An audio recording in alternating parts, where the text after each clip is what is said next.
Do you know what it means to turn the other cheek and how to apply it today? Way too many people interpret turning the other cheek as if we're supposed to accept abuse like a doormat and invite its continued occurrence as if we're some type of punching bag. But is that what it really means? I don't think so. I am Hallelujah Brony, and I'm going to explain the context of this teaching to show how to practice this concept in your daily life. Here's the verse I want to talk about. You have heard that it is said, an eye for an eye and a tooth for a tooth. But I tell you, do not resist an evil person, but whoever slaps you on your right cheek, turn the other to him also. I know this can be a very tricky verse to understand, but if you knew the historical context of what it meant 2,000 years ago, then you know this didn't make you a doormat.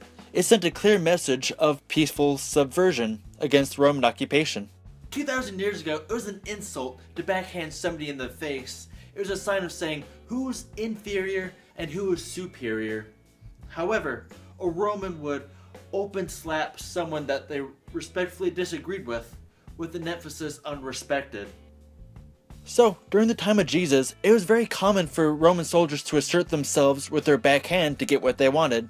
And those who practiced what he preached, turning the other cheek, not only made it more difficult for the Romans to disrespectfully backhand them for a second time, it sent a clear message to the Romans saying, I will not be disrespected, and you will treat me like an equal. Show me the same respect as you would as if I were a fellow Roman.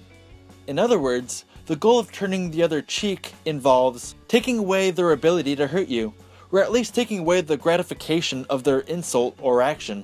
And also, it's about ending the cycle of violence, because when you have the moral high ground, why stoop down to their level?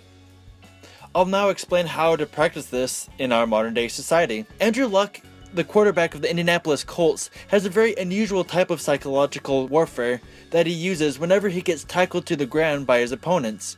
And these are actual quotes he said to the other team whenever they clobber him. Good hit, buddy.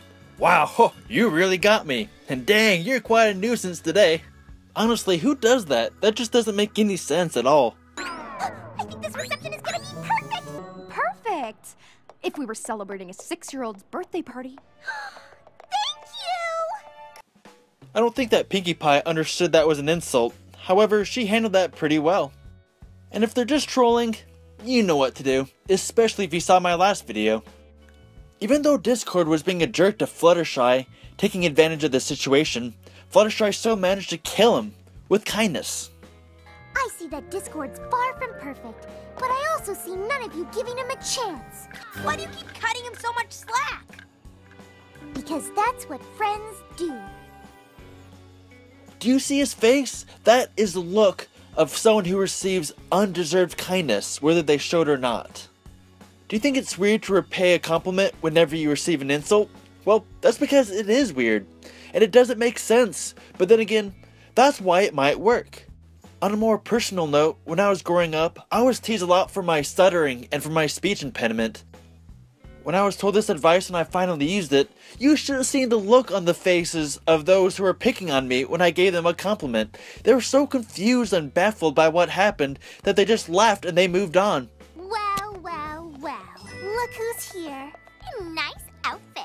It really shows off your cutie mark. Oh, wait. That's right. You don't have one. Thank you, Diamond Tiara. Your party has been amazing. And Silver Spoon, I like the way you braid your hair. It's very pretty.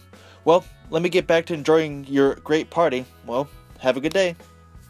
It may not make sense, however, small acts of kindness can go a long way. Do you have someone who picks on you, a sibling, someone at work or school? Why not prepare a few compliments to give them next time they pick on you? If you use it, will it automatically stop the teasing? No. No, it won't. However, over time, if you consistently use it, will they start to treat you differently? I really believe so.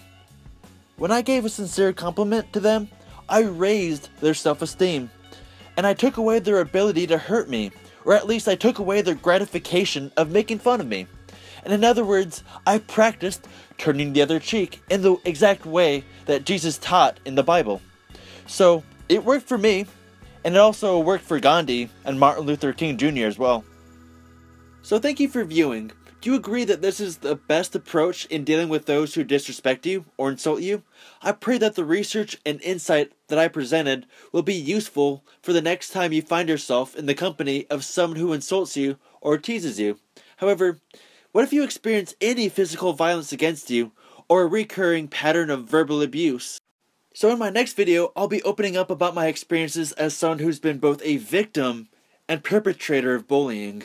And I would love it if you could join me for that discussion, because bullying is a topic worth discussing. So subscribe to my channel if you haven't already, and thanks again for watching. God bless you. Well, this is Hallelujah Brony here to say, now get out there and be a blessing to others.